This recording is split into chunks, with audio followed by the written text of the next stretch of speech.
Жалған жеңіс және соғыстың сұрқиялары. Екінші дүниежүзілік соғыстың құпиялары мен саяси манипуляциялары. Екінші дүниежүзілік соғысқа жалпы 73 мемлекет қатысты. Бұл сол кездегі әлем халықтарының шамамен 80%-ын қамтыды. Соғыс негізгі екі блокқа бөлінді. Одақтастар альянсы, оның ішінде Кеңес одағы, ақш, Ұлыбритания, Қытай, Франция және тағы басқа елдер. Ось мемлекеттері, яғни Германия, Италия, Жапония және олардың одақтастары. Соғыс 1939 жылы басталып, 1945 жылы аяқталды. Бұл тарихтағы ең ауқымды және қанқұйлы соғыс болды. Әлем бойынша жалпы адамның шығыны да 70-85 миллионның арасын қамтыды.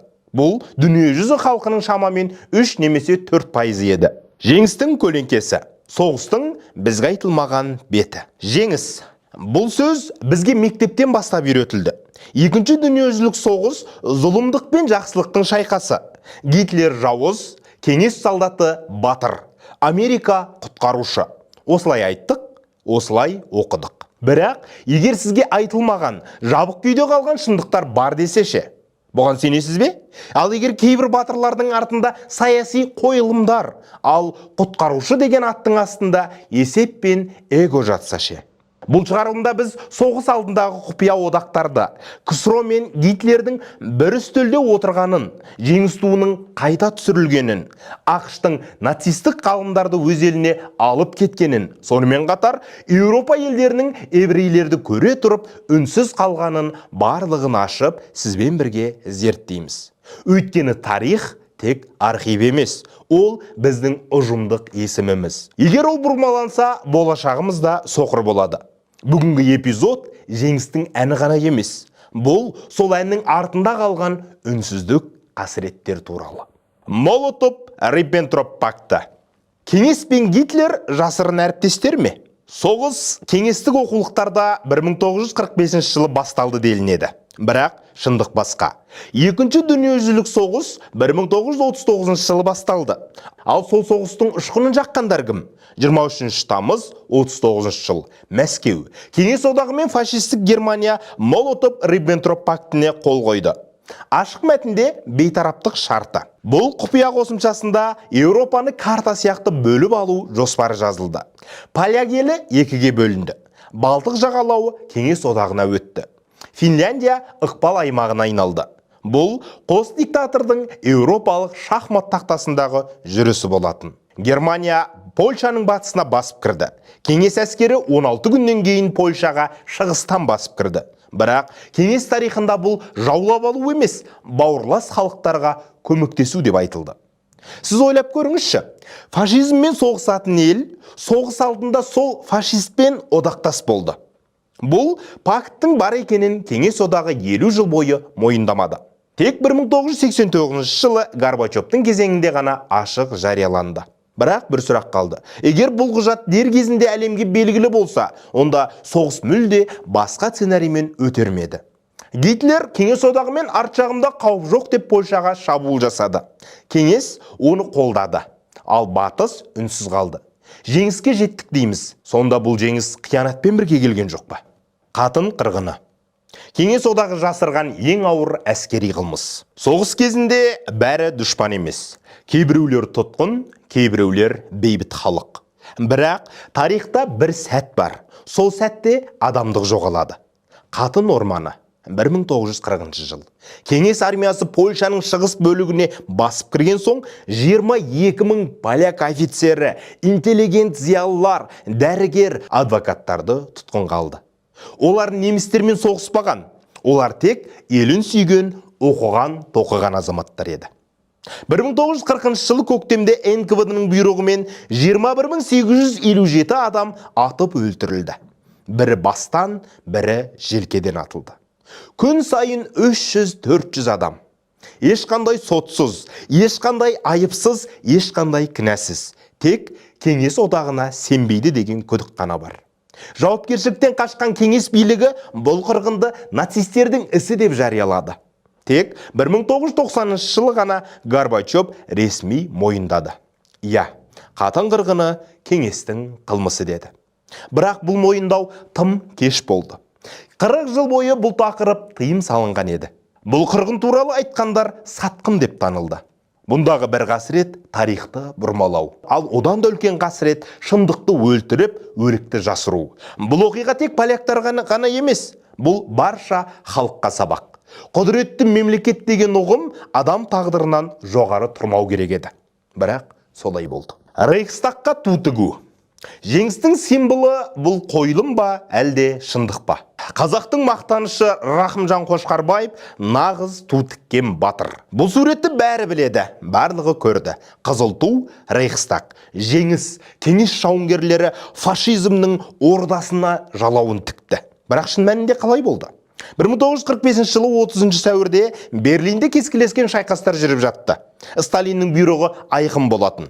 Рейхстагқа ту тігілсін. Тарихта бірінші болып ту тіккен деп айтылатын Мелитин Кантария мен Михаил Егоров. Бірақ көпшілік білмейтін бір шындық бар.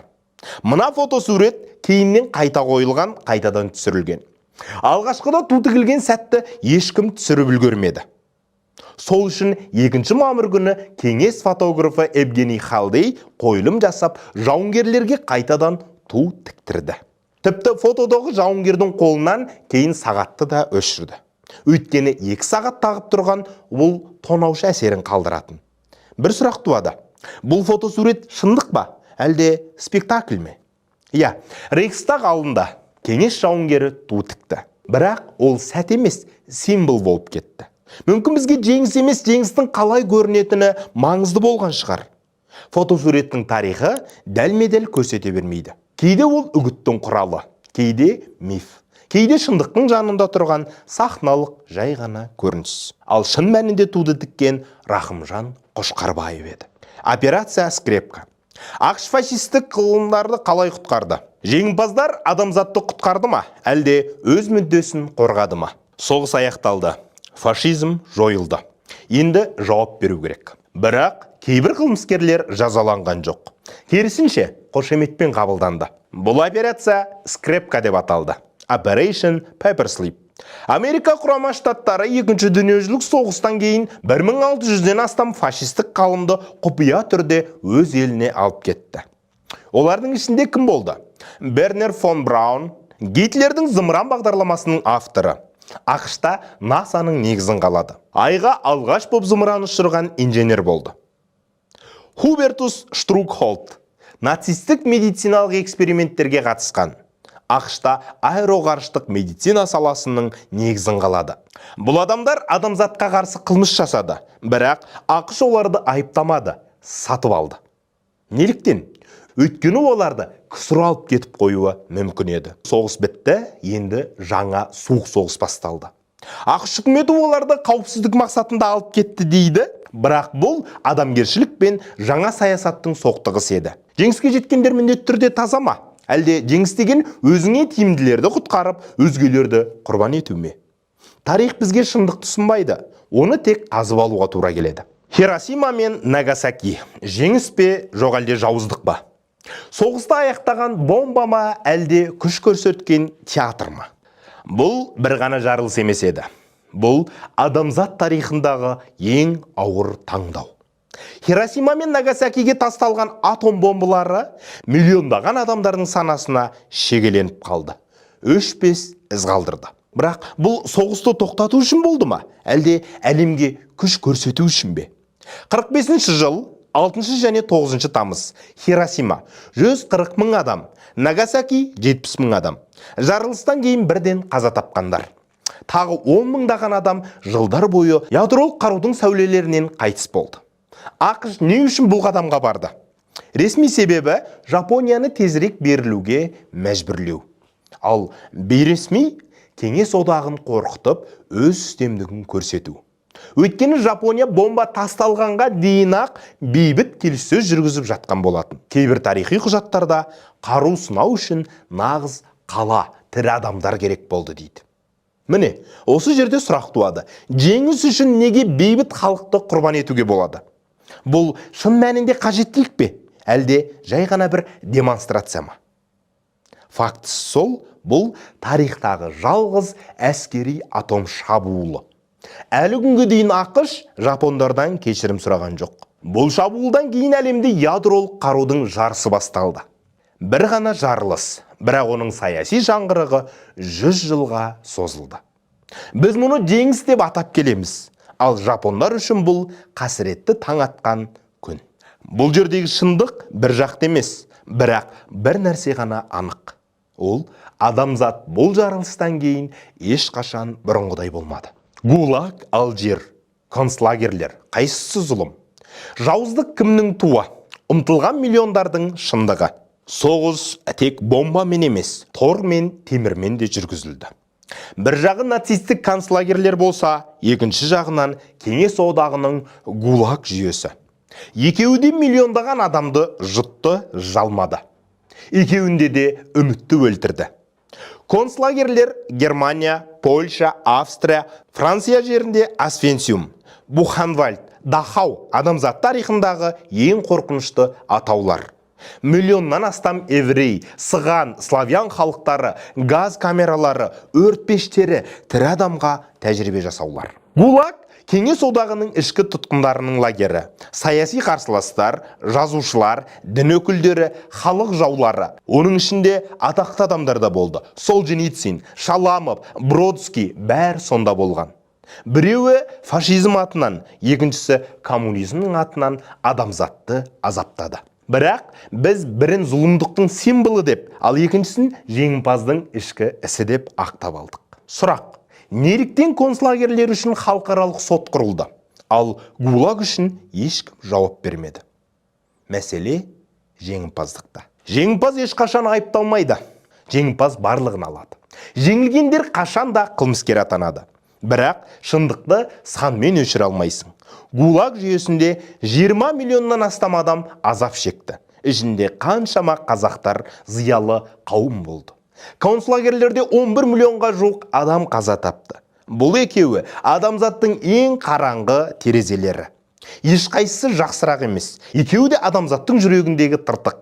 Біз бұл шындықты айтуға тиіспіз. Өйткені ұмытылған азап қайтадан қайталанады. Бұл қасіреттер қазақ даласында жалмап өтті. Екінші дүниежүзілік соғыс кезінде жау тек фашистік Германия болған жоқ. Кеңес одағында да екінші майдан болды. Ол өз халқына қарсы соғыс. Бұл Сталин жүргізген ішкі тазалау, күдік пен қорқыныш арқылы басқару саясаты. Бұл майдандағы солдаттың артында автомат ұстаған саяси бақылаушы тұрған дәуір. Берлинге балдақпен, ГУЛАГқа күдікпен. Сталин соғыс кезінде барлық күдік туғызған халықты, офицерлерді, жау тылында қалғандарды автоматты түрде сатқын деп есептеді. 41-45 жылдары жүздеген мың адам майданға бармай тұрып ГУЛАГқа айдалды. Мысалы, майданнан аман оралған 1 миллионға жуық адам тексеріс лагерлеріне жіберілді. Соғыста тұтқынға түскен кеңестік солдаттар автоматты түрде сатқын саналды. Бұл сұмдық ирония. Фашистен құтылып сталинизмге қайтадан ұсталды. Қазақтар, шешендер, ингуштар бір түнде жоғалтқа айналды. 1944 жылы бір түнде шешен мен ингуш халықтары түгелдей Сібірге, Қазақстанға жер аударылды. Жүк көлігімен, теміржол вагонымен, қыс ортасында жас пен кәріге қарамастан барлығы жер аударылған еді. Бұның ресми себебі фашистермен байланысты болуы мүмкін. Бірақ нақты себеп Сталинге сенімсіз этнос өкілдері болғаны. Қазақстан осы кезеңде жаппай депортацияның алаңына айналды. Қырым татарлары, кәрістер, немістер, шешендер бәрі біздің даламызға жер аударылды. Қаншама қазақ алақанын ашып, өздері аш отырса да құшағын жайып қарсы алды. Тек 41 және 45 жылдары 700 мыңнан астам адам күшпен, зорлықпен көшірілді. Саяси сенімсіз өлім немесе лагер. Қызыл армияда СМЕРШ деген орган болды. Өлім шпиондарға. Олар майдандағы өз сарбаздарын аңдыды. Сәл күдік туса, бірден тергеу, азаптау, ату.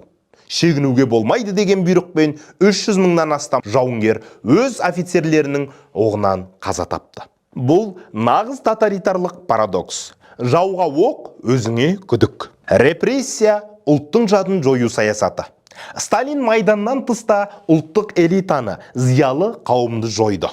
Соғыс жүріп жатқан кезде Қазақстанда 14 мың адам ұлтшыл, пантүрікшіл деп ұсталды. Оның ішінде дерлігі мұғалім, ақын, жазушылар халық жауы деп айыпталды.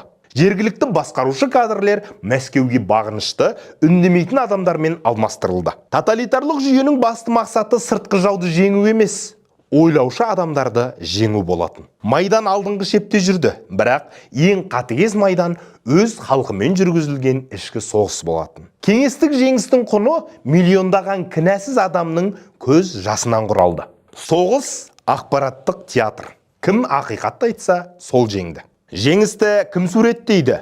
Сол тарихты жазады. Соғыс тек танк пен пулеметпен емес. Бұл ақпарат майданы. Фашистер арий ұлтының артықшылығын дәлелдейтін кино түсіріп жатты. Ал кеңес үгітшілері отан үшін өлім ұранын барлық газетке жариялап жазды. Америка Гитлерді жынды етіп көрсететін мультфильмдер мен комикстер шығарды. Жаппай хабар, сурет, үндеу, радио соғыс қаруына айналды. Геббельс пен саяси бюро. Екі тарап бір әдіс. Гитлердің министрі Геббельс ақпарат бұл оқ емес, бірақ жүрекке дәл тиеді деді. Ол неміс халқын арийлер ең мықты деп сендірді. Кеңес одағында да ақпарат құралдары цензура арқылы тек жеңісті, ерлікті ғана айтты. Жеңіліс, қырғын, ашаршылықты жасырып жатты. Кеңестік диктор Левитанның үні халықтың психологиясына тікелей әсер етті. Внимание! Говорит Москва! Екі жақта да шындық емес сценарий жеңіп жатты. Халық тыңдарманға айналды. Соғыс кезінде қарапайым адам ақпараттың объектісіне айналды. Оның қолына автомат емес, радио түсті.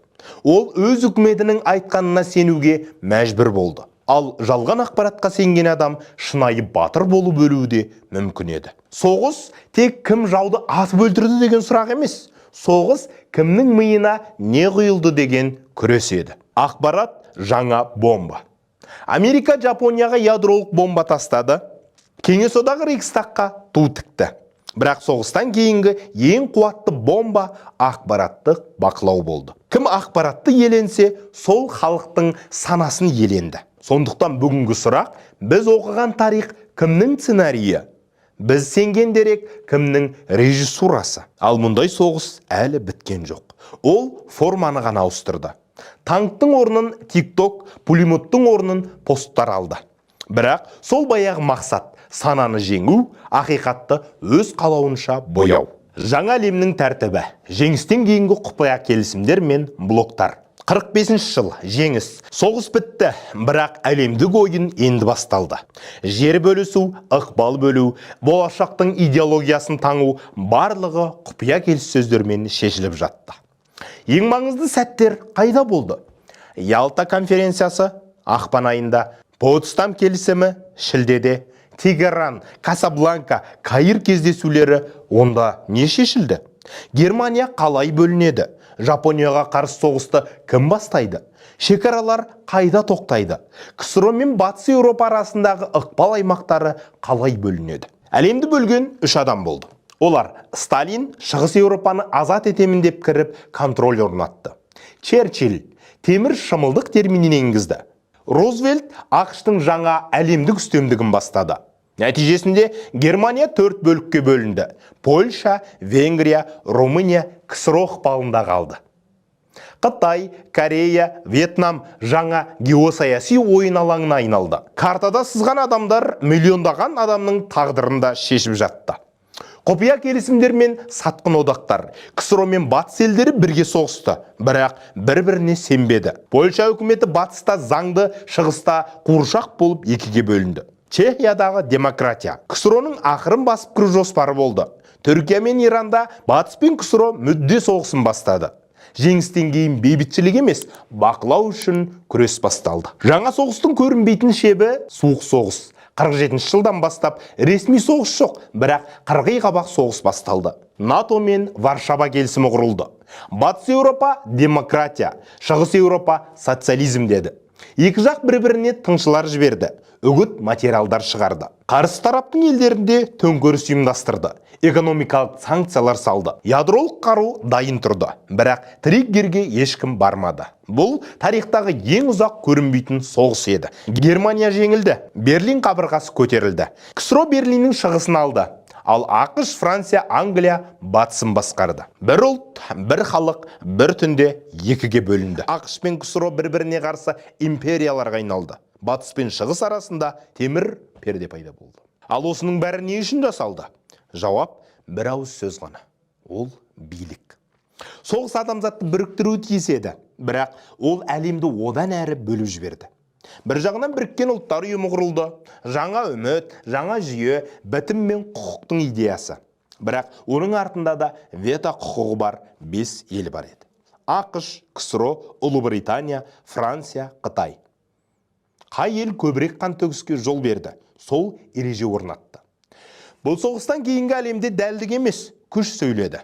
Бірақ бейбітшілік орнықты ма? Иә, олар қалағандай бейбітшілік орнады. Бірақ қорқыныштың күшімен ғана. Нюрнберг соты. Әділдік пе, әлде шоу ма? Жеңгендер соттай ма, әлде тарих жазып ала ма? Соғыс аяқталды. Енді есеп беретін уақыт келді. Бірақ кімге есеп береді? Жеңгендер жеңілгенді соттай ма, әлде бұл тарихтың өз заңы ма? 1945 жылы Нюрнберг нацистік Германияның ең жоғарғы басшылары халықаралық әскери трибунал алдында жауап береді. Геринг, Риббентроп, Гесс бәрі айыпталушы орнында.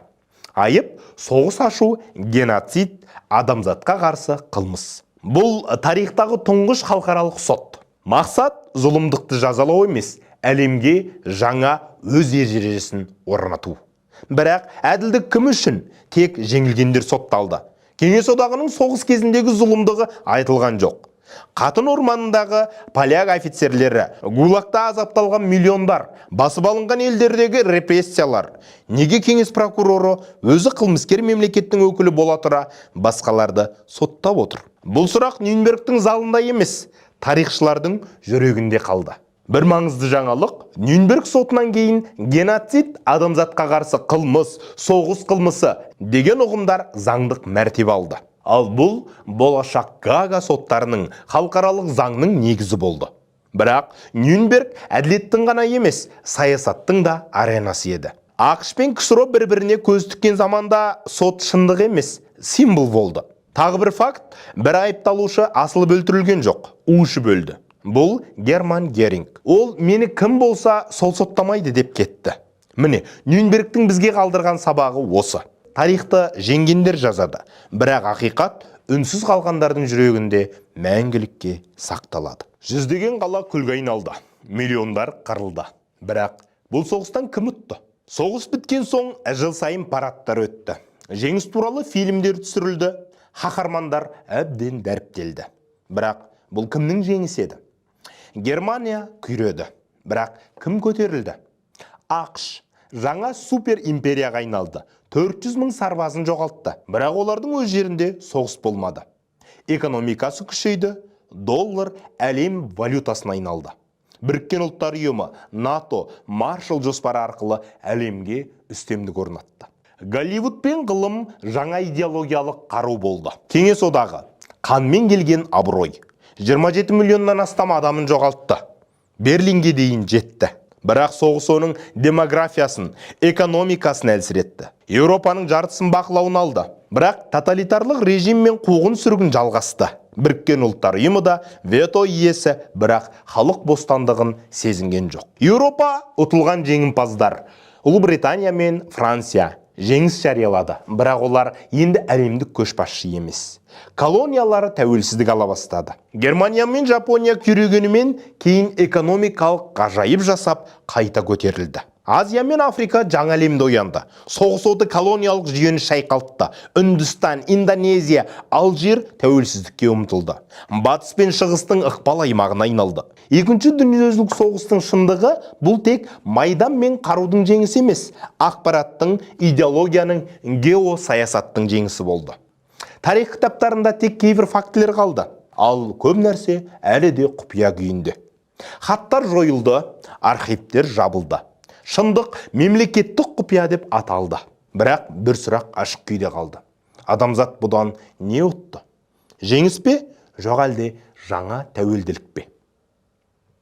Қорытындылай келе, соғыс жеңімпаздарды шығарды, бірақ адамзатты біріктіре алмады. Жеңіс күні әр ұлт үшін бөлек, бірақ қайғысы ортақ. Бүгінгі бейбітшілік кешегі құрбандықтың өтеуі, бірақ болашақ шындықты тануға дайын ұрпақтың қолында. Достар, видео ұнаса арнамызға жазылыңыз, комментарий жазып өз пікіріңізді білдіріңіз. Айтпақшы, видеодағы ақпарат пен формат ұнады ма? Біле білсеңіз, дәл қазір 9 мамыр кешкі сағат 6. Маған осы видеоның идеясы жаңа 4,5-да ғана келді, және ChatGPT-ге бірден жақсы сценарий жазып беруді өзімнің промпттарым бойынша ұсыныс айттым. Ол маған жазып берді. Студияға келіп осылай түсірдік. Бұрын мұндай танымдық видеоның сценарийін жазуға кемінде 1 апта уақыт кететін, және үлкен команда, сонымен қатар біраз қаржыға жетеді. Алайда ChatGPT-ді жақсы меңгергеннің арқасында жарты сағаттың ішінде идея қалай келді, тура солай сценарий жазылды, бірден түсірілім жасалды. Достар, біз QQ қазаққа қажет деген жаңа жоба бастадық, және сол жерде ChatGPT-ді жасанды интеллектті қалай меңгеру туралы толық курс жасадым. Егер сіз ChatGPT-ді білмесеңіз, тіптен тамаша. Ал егер білген болсаңыз және қолданып жүрсеңіз, тура мендегідей құнды ақпараттарды бермеуі мүмкін. Ал бұндағы құпия менің курсымда айтылады. Бар жоғы 2-ақ мың теңге жазыласыз, және басқа да пайдалы білімдердің барлығы осы суманың ішіне кіреді. Сізде осылай өз контентіңізді жасап, немесе сапалы ақпараттарды алғыңыз келсе, мына номерге хабарласыңыз, немесе төмендегі сілтемеге өтіңіз. Қазаққа қажет болсын деп жасаған жобамыз сізге де қажет. Ал жобамыздың өркендеп өсуіне дәл сіздердің көмектеріңіз қажет.